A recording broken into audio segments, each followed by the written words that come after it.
Aujourd'hui, lorsque tu poses ton regard sur les autres, qu'est-ce qui habite réellement ton cœur? Est-ce un esprit de jugement ou un cœur rempli de compassion? Quand tu vois quelqu'un tomber, quelle est ta réaction? Devient-il un sujet de critique sur tes lèvres ou une raison de combat dans tes prières?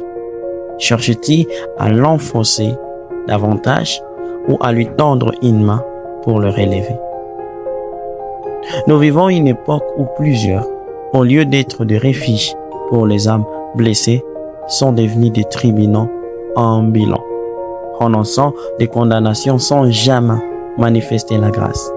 Nous sommes prompts à exposer les blessures des autres, mais lents à participer à leur guérison.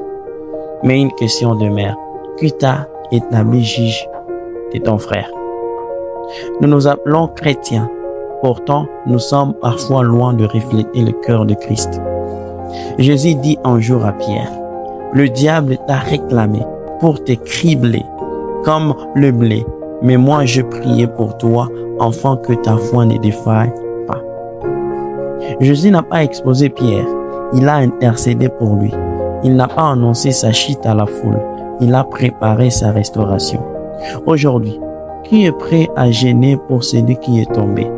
Qui est prêt à verser des larmes pour la prière, dans la prière pour celui qui s'est éloigné de Dieu? Qui est prêt à combattre dans le secret pour le retour de ceux qui ont abandonné la foi?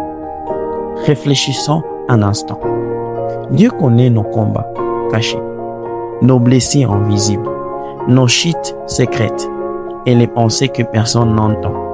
Pourtant, combien parmi nous ont été publiquement exposés par Dieu? S'il agit avec tant de miséricorde envers nous, pourquoi devenons-nous si sévères envers les autres? La réponse est peut-être douloureuse, mais elle reste simple. Plusieurs n'ont pas encore véritablement rencontré l'amour de Dieu. Lorsque quelqu'un rencontre réellement l'amour de Dieu, il cesse de jeter des pierres et commence à porter des fardeaux. Il arrête de condamner et commence à restaurer.